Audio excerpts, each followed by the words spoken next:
السلام عليكم ورحمة الله وبركاته. اهلا بيكم في فيديو جديد. انا حابة النهاردة اقول لكم في الفيديو ده سبب بيع قناتي او قناتي التانية اللي كانت جايبة 100,000 مشترك. هي وصلت للحقيقة 134,000 مشترك. ليه انا بعت القناة وليه القناة بدأت قناة في قناة جديدة، يعني اللي هي القناة دي.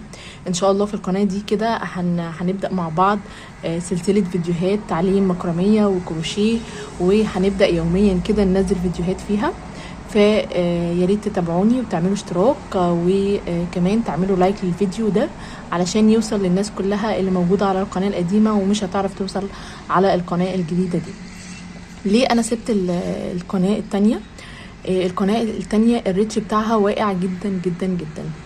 وقع ليه؟ اول حاجة انا زي ما انتوا عارفين ان هي فيها 134,000 مشترك، لكن انا كنت يوميا بنزل فيديو علشان احيي القناة او بمعنى اصح اعلي الريتش بتاعها.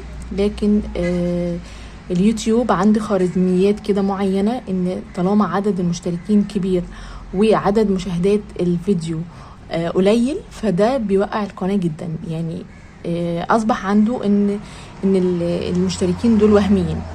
فعشان كده انا ابتديت ان انا عملت قناة جديدة وقلت ادخل القناة الجديدة وادخل فيهم فعلا الناس المشتركة معايا المتفاعلة معايا اللي بتعمل لايكات على الفيديو اللي بتعمل كومنتات على الفيديو اللي متابعة معايا بجد. عايزة اقول لكم ان في ناس كتير قوي على القناة القديمة ما بيجيلهاش اشعار مني لما بنزل فيديو، وده بسبب ان اليوتيوب هو اللي حاجب الاشعارات دي.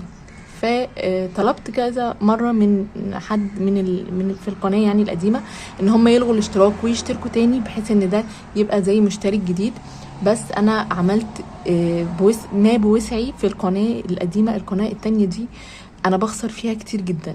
زي ما انتوا عارفين ان الخامات غليت، فانا عشان اعمل فيديو او اعمل منتج فانا لازم اشتري خامات عشان اطبق لكم الفيديو. لازم اطبق المنتج اللي انا هعمله. فده طبعا بيخليني ان انا اشتري خامات واطبق فانا لقيت ان انا بخسر كتير جدا في القناة، وبعد طبعا زيادة سعر الخامات فبالنسبة لي الموضوع بقى صعب جدا جدا. عشان كده انا سبت القناة التانية وابتديت في القناة دي. فالقناة دي ان شاء الله تبقى فتحة خير عليا، واكيد الناس مش هتزعل مني ان انا سبت القناه التانية لان هي خساره ليا. فاكيد انا مش هكمل في حاجه يعني خساره ليا. تاني حاجه حابه ان انتوا تتفاعلوا معايا بقى في القناه دي عشان الريتش بتاعها ما يقعش. يعني مش هتخسروا حاجه لما تعملوا لايك للفيديو. لو استفدتي من الفيديو او استفدتي من شرحي فمش هتخسري حاجه لما تعملي لايك للفيديو.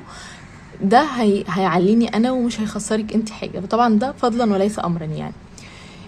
بس كنت حابه اقول لكم الموضوع جه ازاي وليه انا عملت القناه الجديده دي وليه سبت القناه التانية.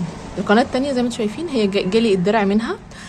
طبعا كنت فرحانه جدا. انا جالي الدرع بقاله سنه او سنتين تقريبا، فالموضوع بقاله كتير. انا حاولت على القناه القديمه بما فيه الكفايه عشان الناس ما تتوهش مني او الناس اللي هي متابعيني او بتحبني وما تتوهش مني. بس انا عملت فيديو في القناة التانية ان شاء الله هينزل برضو قريب يعني. مش عارفة هينزل امتى لان انا بعت القناة وطلبت من حد اللي اشترى القناة دي ان هو ينزل الفيديو الاخير ده وبس. فهو ده اللي انا كنت حابة اقوله لكم واوصله لكم، ويا رب تتفهموا الموضوع وما تزعلوش مني. وانا عاملة قناة جديدة علشان برضو ابدأ من اول وجديد وافهمكم كل حاجة ونبدأ كده من اول وجديد. يا رب الفيديو يكون وصل لكم ويكون وصل المعنى اللي انا كنت عايزه اقوله. وفي الاول وفي الاخر شكرا ليكم، وانتوا اللي بكبر بالقناه بيكم. يعني انا القناه بتكبر بيكم انتوا. يعني 100,000 مشترك دول انتوا، يعني مش انا اللي عاملاهم، انتوا اللي عاملين لي القناه. فيا رب الفيديو تكونوا متفهمينه، وشكرا ليكم ولمتابعتكم، والسلام عليكم ورحمه الله وبركاته.